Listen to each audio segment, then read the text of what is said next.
जय श्री श्याम। आज हम सुनेंगे एक बहुत ही रोचक कथा, कैसे एक भक्त के कहने पर भगवान श्री राम ने रसोई बनाई। बहुत साल पहले की बात है। एक आलसी लेकिन भोला भाला युवक था आनंद। दिन भर कोई काम नहीं करता, बस खाता ही रहता और सोए रहता। घर वालों ने कहा, चले जाओ, निकल जाओ घर से, कोई काम धाम तो करते नहीं हो, बस पड़े रहते हो। वह घर से निकला, यूं ही भटकते हुए एक आश्रम पहुंचा। वहां उसने देखा कि एक गुरुजी है और उनके शिष्य कोई काम नहीं करते, बस मंदिर की पूजा करते हैं। उसने मन में सोचा कि ये बढ़िया है, कोई काम धाम नहीं, बस पूजा ही तो करनी है। गुरुजी के पास जाकर पूछा, क्या मैं ये कर सकता हूँ? गुरुजी बोले, हाँ हाँ, क्यों नहीं, लेकिन मैं कोई काम नहीं कर सकता। गुरुजी, कोई काम नहीं करना, बस पूजा करनी होगी। आनंद, ठीक है, वह तो मैं कर लूँगा। अब आनंद महाराज के आश्रम में रहने लगा। ना कोई काम ना कोई धाम, बस सारा दिन खाते रहो और प्रभु की भक्ति में भजन गाते रहो। महीना भर हो गया। फिर एक दिन आई एकादशी। उसने रसोई में जाकर देखा कि खाने की कोई तैयारी नहीं है।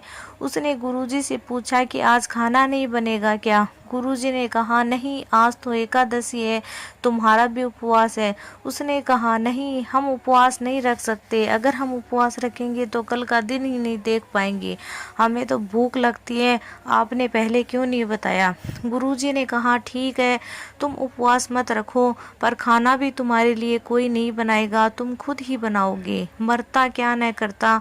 गया रसोई में। गुरुजी फिर आए और देखा, अगर तुम खाना बना रहे हो तो राम जी को भी भोग लगा देना और नदी के उस पार जाकर खाना बना लेना। ठीक है। लकड़ी, आटा, तेल, घी, सब्जी लेकर आनंद महाराज चले गए। जैसे तैसे खाना भी बनाया। खाने लगा तो याद आया कि गुरुजी ने कहा था कि राम जी को भोग लगाना है। लगा भजन गाने, आओ मेरे राम जी, भोग लगाओ राम जी, श्री राम आइए, प्रभु राम आइए, मेरे भोजन का भोग लगाइए।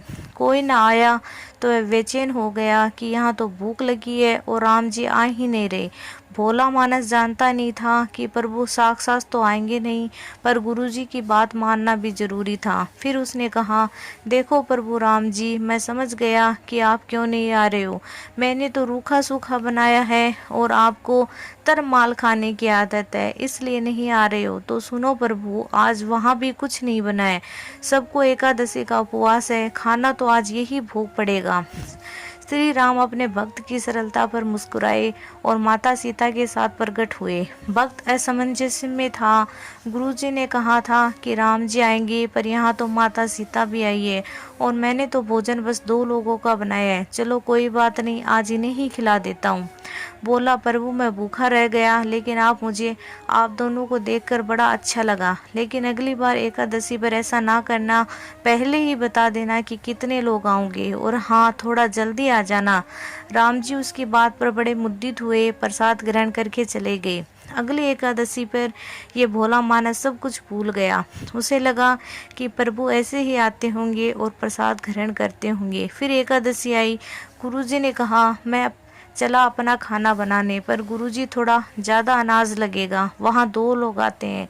गुरुजी मुस्कुराए, भूख के मारे बावला है, ठीक है, ले जा और अनाज ले जा। अब की बार उसने 3 लोगों का खाना बनाया। फिर गुहार लगाई, प्रभु राम आइए, सीता राम आइए, मेरे भोजन का भोग लगाइए। प्रभु जी की भी महिमा निराली थी। भक्त के साथ कौतुक करने में उन्हें बड़ा मजा आ रहा था। इस बार वे अपने भाई लक्ष्मण, भरत, शत्रुघ्न को भी लेकर आए।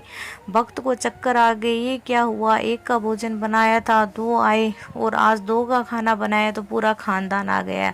लगता है आज भी भूखा ही रहना पड़ेगा। सबको भोजन लगाया और बैठे बैठे देखता रहा। अनजाने में ही उसकी भी एकादशी हो गई।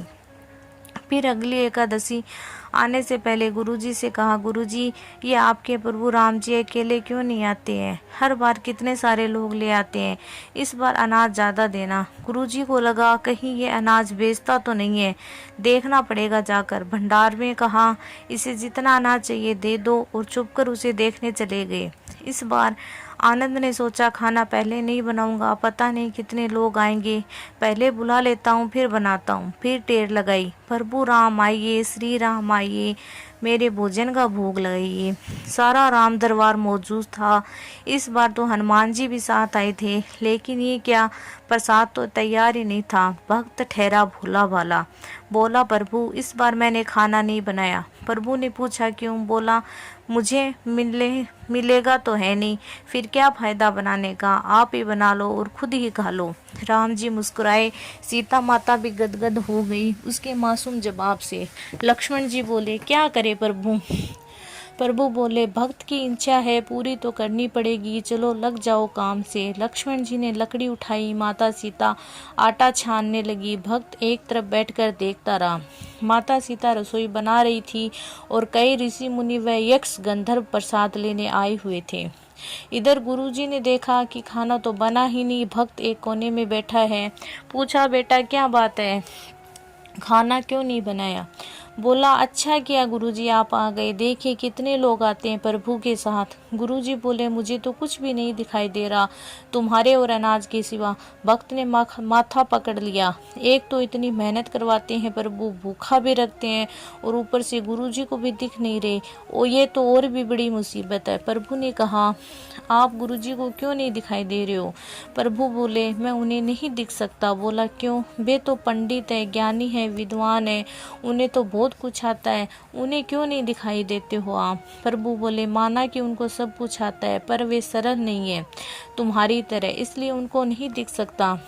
आनंद ने गुरुजी से कहा, गुरुजी प्रभु कह रहे हैं कि आप सरल नहीं हो, इसलिए आपको नहीं दिख सकते।